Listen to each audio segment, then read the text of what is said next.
Hello, this is an assessment of a Blüthner style 5-gram piano. That's 5 foot 9 inches long, 175 centimetres, and made in 1911. The client's moving a piano from A to B and wants us to assess it and store it for a while before he takes delivery of it. So first of all, the casework is extremely good condition and faded evenly. You can see what colour it used to be, but this light fading is something that a lot of clients do like, and it's faded so evenly that perhaps a little bit more faded on the back, but not significantly, and in extremely good condition. Lovely rosewood. Sorry, there's a shadow passing there. And let's look at the top of the piano. Well, that's faded evenly too.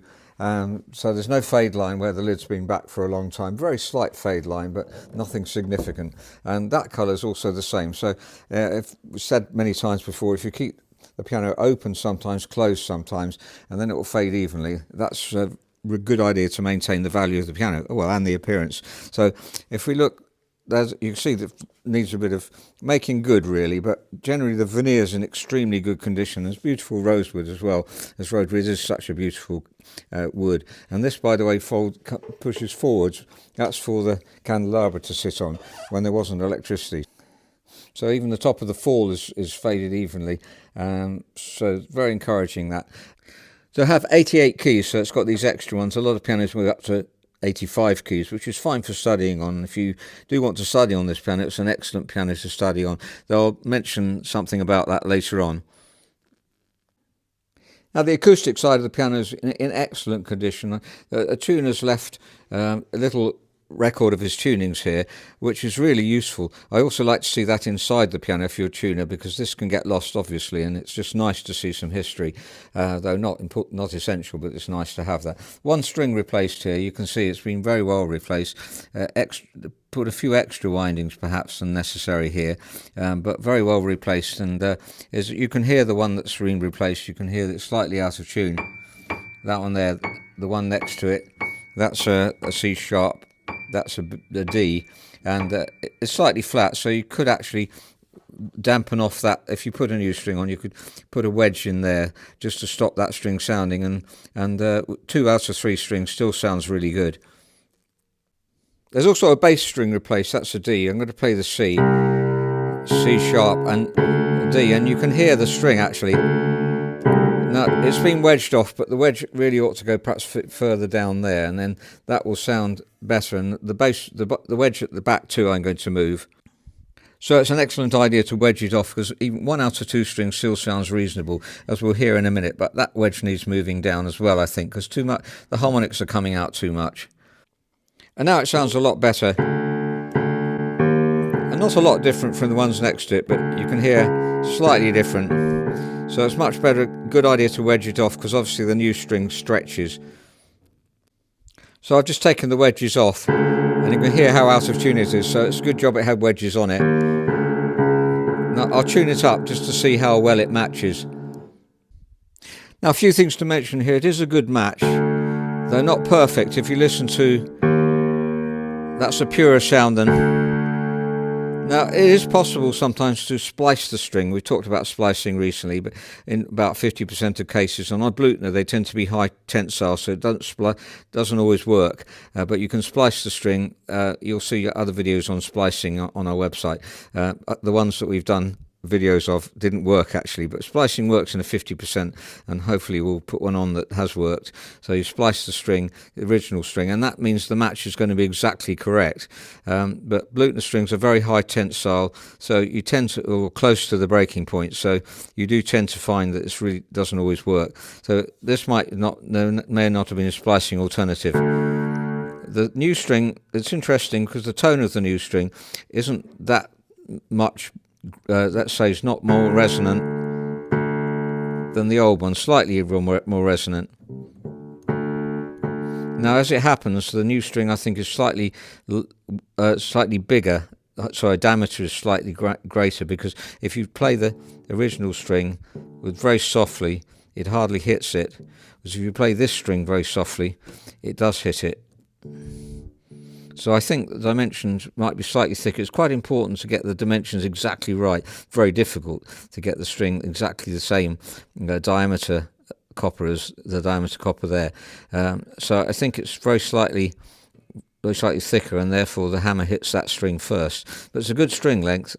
Another point is that you can take the option of changing the tuning pin. When you turn the tuning pin up and down, it's obviously going to loosen it slightly. So it's possible, or perhaps just tapping it in a bit. I think this could be tapped in a little bit to tighten it. But it is reasonably tight, but it could be a bit tighter with either a new pin or just setting it a little bit. Now I have set it a bit. I held the rest pin setter tight and then hit it on the top, and it has made it a lot tighter, as tight as the one next to it, so that worked very well. Now the Blüthner tone is so exquisite, and I'm going to try and show that by comparing it with a modern piano. So that's played firmly. And let's compare that with the modern piano. So here are the notes played firmly on a modern piano.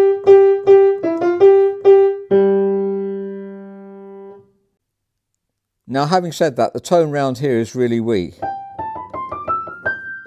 It's still beautiful, but weak.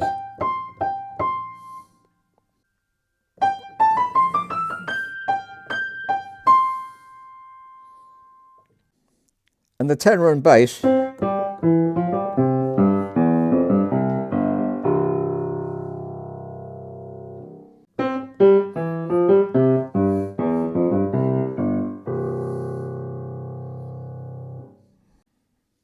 and the reason for the weakness in the treble area particularly is because the hammers are very worn and very soft. I can get my nail into these hammers, and if you can do that, then it's really too soft. You really need replacing. They have been refaced, quite well refaced actually once, and that's a great idea, because they would have been extremely flat before, and that would have been much too much hammers hitting the string, and it doesn't sound right at all. But then they're just too soft here, so they need replacing, and that's really essential. The only way you can get the tone back is to replace the hammers. Now the other major work that will improve the piano is the hammers. A lot of the hinges are tight, and you can see some of them are falling down before others. These hinges here are too tight. Sometimes it's the spring though that's lifting them up, so you have to be careful it's not the spring that's causing that to happen. Other videos illustrating that, but in this case you can see the hammers are not coming back down, so let's look at one of them and see what the hinge is like in terms of tightness. Now E was one of the notes that's too tight, and it should almost fall on its own when I put my finger there. You can put pressure on the hinge like this, but you have to be careful. This is a bit fragile, so you put pressure in that direction, then if you just pushing it this way with my putting pressure on, then eventually that will free off. You can use Protec, which is a liquid. We prefer not to use it. You can change the centre pin. The very best is either to put pressure on like this or change the centre pin. If you're in the trade and you'd like to comment, please do, because I'm sure you may have a different opinion. But the important thing is not to damage anything, obviously, don't to damage here. And so just with a little bit of pressure and a little bit of working backwards and forwards, it'll free it off. Now it's much freer and almost moves on its own. I can do a little bit more and then it'll be free enough. Now that's practically moving on its own. You can use Protec. I've got some Protec here, and you can just apply Protec here, either like this or with a syringe on both sides. You can apply Protec directly on here.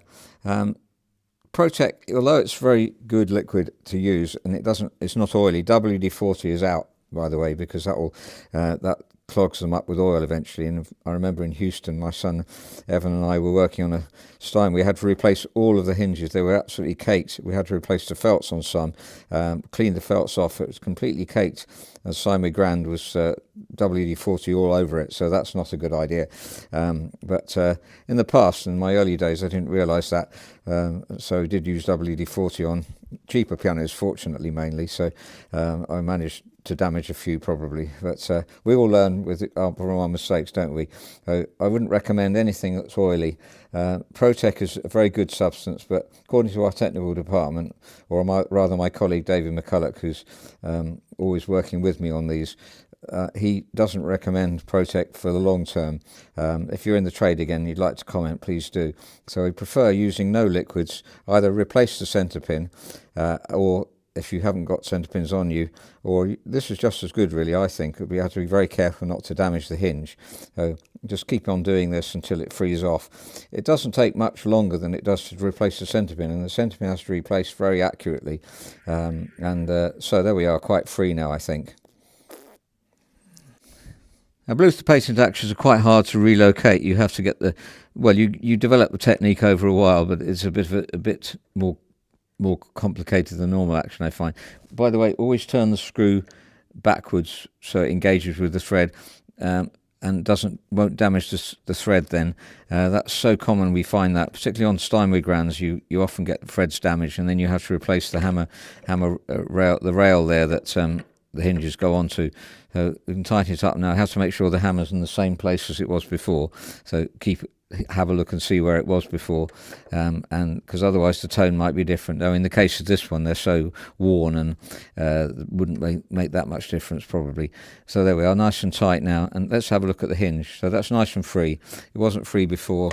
So there's some that are not free. As I mentioned before, you have to make sure it's not the spring itself that's causing it to lift up, because that can happen if the spring's too tight. So good, I hope that's helpful. The shanks here have got a bit of mildew on them. That's quite common and not really an issue, except it shows that the piano has got damp, and that's probably why the hinges are tight. So the main work to do on this piano is to free off the hammer hinges, and also lubricating the balance rail is really important. It's quite heavy at the moment. The weight's 65, 63, pretty consistent on the 60s. It should bring it down to certainly to 55, 58, that kind of weight, which will be much more acceptable and much nicer to play. Lubricating the balance rail, you can tell that needs lubricating, as we've shown before. By the way, these are ivories. Don't try and lift them from the front. You might lift the ivory off. So lifting it from the side, you can see they don't go down again. So I can push it there without lifting the ivory off. So let's push it there. We can see that they're not going back down, and they should do. On a modern piano, on a new piano, they'll go down. So we're always lubricating balance rails, because that's one of the main things to do on pianos. So you can see the sharps and the naturals not going down. So that will make it the much better even weight, and we may need to re-weight the piano. If we change the hammers, we definitely need to re-weight. Replacing the hammers, I really recommend that. Though it will change the tone. If you're used to the very soft tone, you'll be surprised.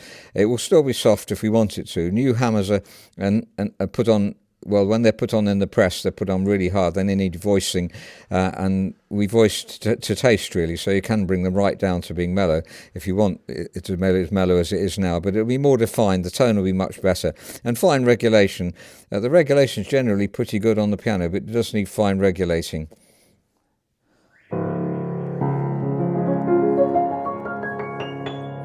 So that's an assessment of a Blüthner style 5-gram piano, 5 foot 9 inches long, 175 centimetres, and really such a superb instrument. Let down by the hammers at the moment mainly, but it has such a full tone. I think if you're a piano tuner, you will agree with me. Lovely to have your comments. They're so stable and just such a clarity and purity. Now, I did mention earlier that if you're studying on the piano, then it's perfectly fine to study on a Blüthner patent action, but the patent action, which you'll find many videos about Blüthner patents, is unique to Blüthner's and doesn't repeat as well as a standard action. But if we listen to this, repetition is good, and you tend to have to bring the key all the way up to repeat. Halfway up though, it still repeats, so it's not very different from a standard action in terms of repetition. But I think if you're studying, for instance, if you play Rhapsody in Blue with lots of repetition, you might find it more difficult to play on a Blüthner patent action. Certainly for my standard of playing, I don't repeat fast enough to worry about having a patent action as opposed to having a standard action. So that's important to know if you are studying on the piano. But it's such a beautiful sound, and really not been equalled, in my opinion. Just such a clarity of tone.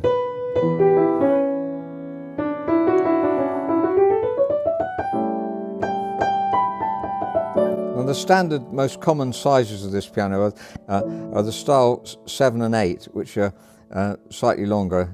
There's plenty of other videos on these, so perhaps I should encourage you to go to those, because this video is already getting a bit long.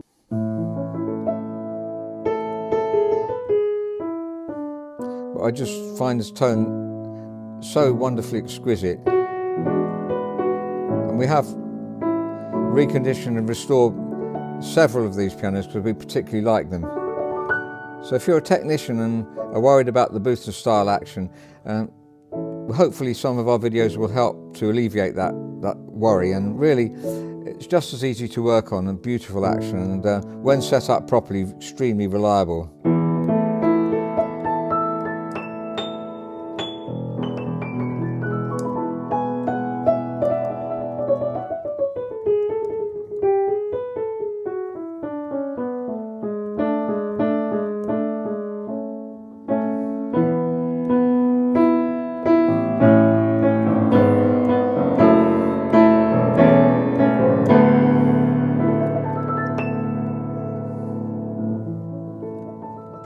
Thank you very much for listening. If you have a piano and you'd like us to assess it in transit, as we're doing with this one, we're really delighted to do so. If it's a high quality piano, particularly like a Blüthner, Bechstein, Steinway, Bosendorfer, one of the top makes, then very often they need work. Blüthner pianos, we've found so many of them with very worn hammers. I think the sound of the piano with the worn hammer is nice and mellow, but it isn't distinct, especially around here. And doesn't have the distinction, doesn't bring out the high harmonics that you want to hear to give it a really lush tone. Thank you very much for listening.